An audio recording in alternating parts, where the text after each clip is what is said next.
ETF index mutual funds నేర్చుకుని stock మార్కెట్లో రాణించాలనుకుంటున్నారా? వెంటనే ఈ నెంబర్కి కాల్ చేయండి.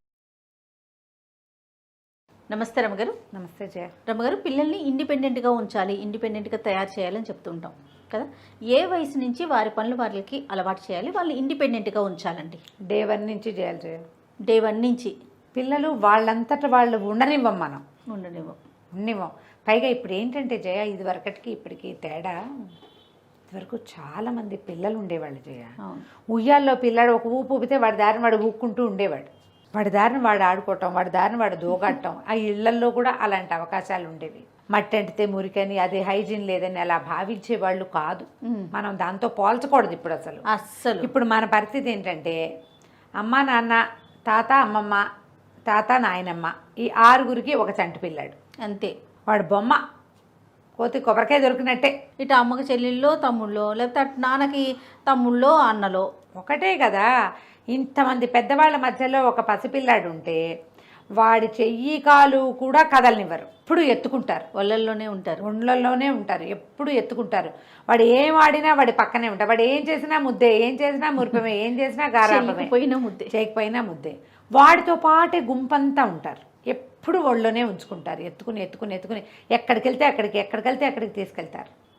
ఇవన్నీ చేస్తారు. కానీ వాడంతటా వాడిని ఏమీ చేయనివ్వరు. చిన్నది తగిలినా ఒకళ్ళనొకళ్ళు తిట్టుకుని పోటాడేసుకుంటారు, అమ్మో గోల పెట్టేస్తారు. అక్కడి నుంచి ఏమవుతుంది, వాళ్ళు సరిగ్గా చూడలేదని వీళ్ళు సరిగ్గా చూడలేదని వాళ్ళు కొట్టుకుంటారు. అవును, వీడు చుట్టూతానే తిరుగుతూ ఉంటుంది. ఇప్పుడు కనీసం ఒక 10-12 సంవత్సరాలు వచ్చిన పిల్లల కూడా ఈ పరిస్థితి ఉంది. అమ్మా నాన్న ఒకరే, తాత అమ్మమ్మ జంట, తాత నాయనమ్మ జంట, ఇంతే. ఇంత పిల్లాడు. ఎంత వయసు వచ్చినా సమస్తము వాళ్ళ మీదే పెట్టుకుని ఉంటారు. వాడంతటి వాడిని డిసైడ్ చేసుకొనివ్వరు, ఆడుకోనివ్వరు, చేయనివ్వరు. ఏం చేసినా ఒప్పుకుంటారు, నో అనరు. మొత్తం వీళ్ళకే చెప్పి చేయాలి, లేదా ఏం చేసినా ఒప్పుకోవటం. రెండు ఉన్నాయి కదా రమ్మగారు. ఇప్పుడు రెండు రకాలు కదా. అవును, రెండు ఉన్నాయండి. నిజమే రమ్మగారు. ఇవన్నీ కూడా సమస్యలే. అక్కడి నుంచి వాడికి తీసుకు తినటం వస్తుంది. కొంతమంది పిల్లలు ఇండిపెండెంట్గా ఉంటారు జయ. నేను మోస్ట్ ఇండిపెండెంట్ కిడ్స్ని 2 చూశాను. మా ఎదురుగుండా ఇంట్లో ఒక పాప ఎక్కుద్ది, దానికి 1 ఏడాది వయసు. అప్పుడు అసలు ఎంత బక్కడు, ఒక చిట్టి పిచ్చిక పిల్ల, అది జాజి బొమ్మ, ఇంతే పిల్ల. దానికి ఇంత పెద్ద గ్లాసు, అది పెద్ద గ్లాస్, మన ఇంతంత కప్పులు టీ తాగుతాం చూడు, మనం కాఫీ కప్ మగ్స్ ఉంటాయి, ఆ మగ్గు నిండా పాలు అదే పట్టుకు తాగాలని బ్రహ్మరాక్షసులాగే ఏడ్చేది.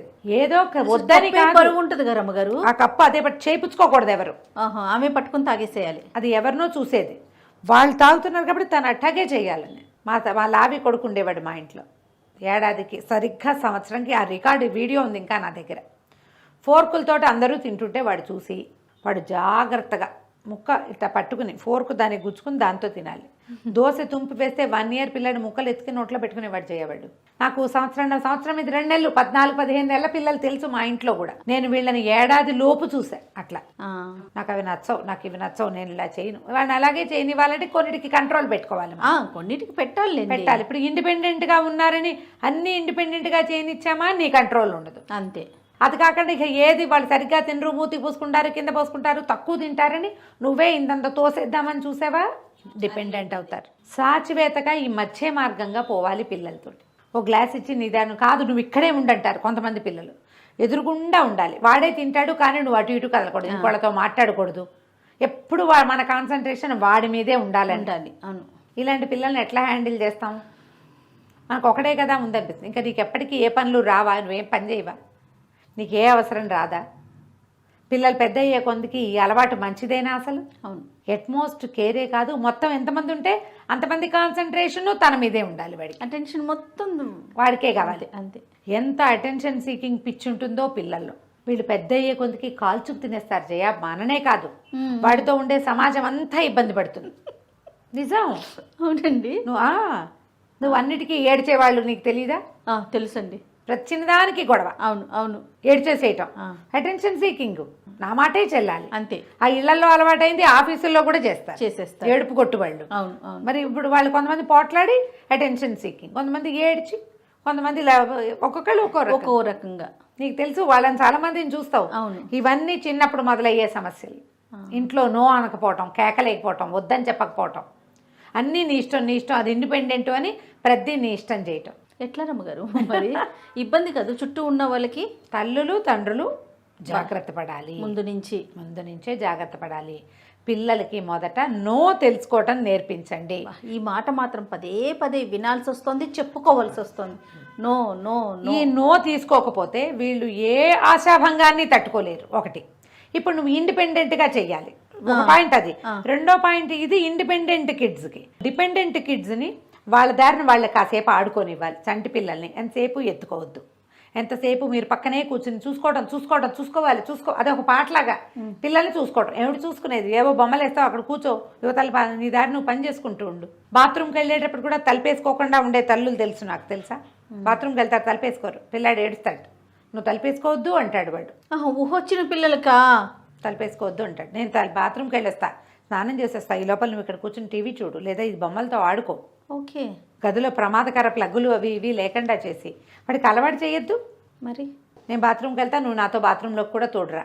ఇవి కూడా కష్టాలే కదా. చాలా కష్టం అండి. పిల్లలు మీకు కష్టం కాదమ్మా, ఇవాళ మీరు కష్టపడుతున్నాము, ఇబ్బంది మా వాడితో ఇల్లు అంటారు, రేపొద్దున వాడు పడే ఇబ్బంది చిన్న ఇబ్బంది కాదు పాపం. పిల్లలు చాలా ఇబ్బంది పడతారు అట్లా. ఎప్పుడు మనిషి సాయం కావాలి, ఎప్పుడు ఎమోషనల్ సపోర్ట్ కావాలి. ఎవడుంటాడమ్మా? మనం కనేది ఒకళ్ళని ఇద్దరినా? ఎట్లా సపోర్ట్ చేస్తారు ఒకళ్ళకొకళ్ళు? మరి కష్టం కాదు. ఏ ఇష్యూని తీసుకోలేకపోతారు కదా. తీసుకోలేకపోతారు. ఇప్పుడు పెద్ద వచ్చినప్పుడు సహాయం తప్పకుండా కావాలమ్మా. చెప్పనక్కర్లేదు.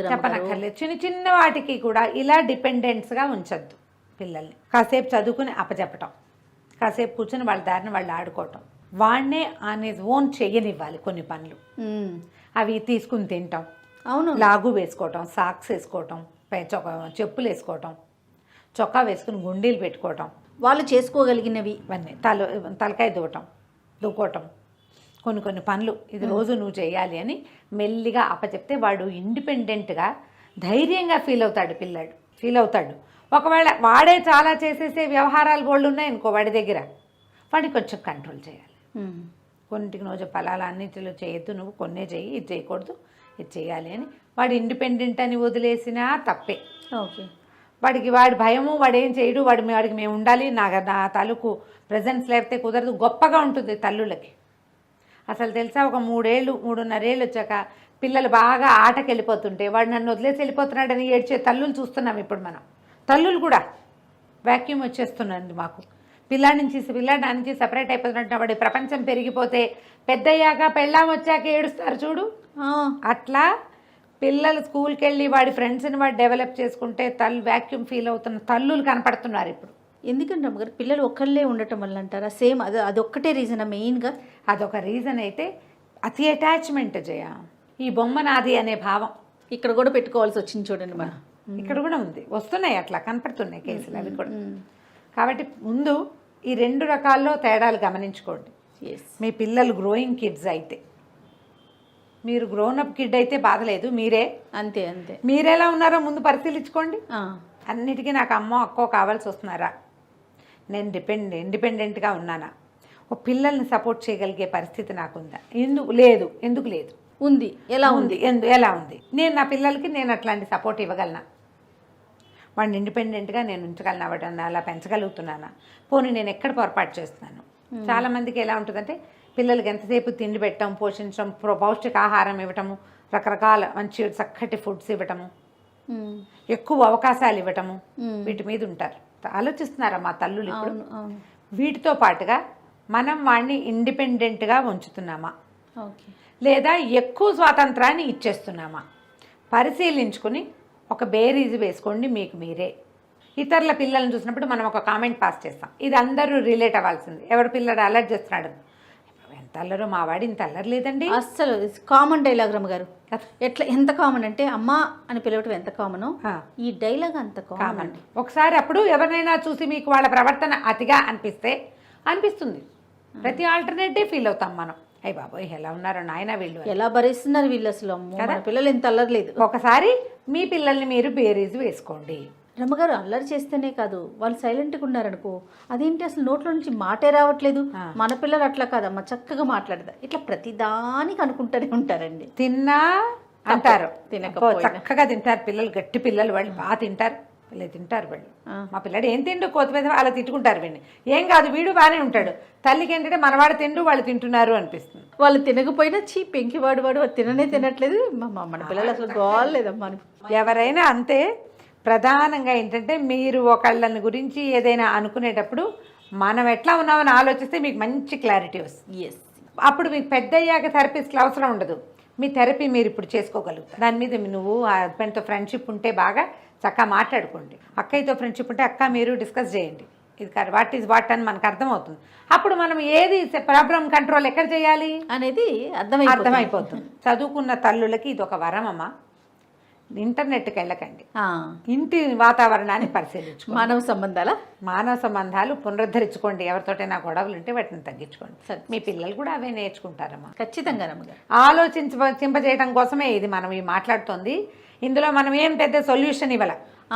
ఇది మిమ్మల్ని ఆలోచింపజేయటానికే. మీరు ఆలోచించండి. ఇండిపెండెంట్గా పిల్లల్ని ఉంచడానికి ఒక అవకాశం మనం ఇవ్వాలి. అంతే. నమస్తే. నమస్తే.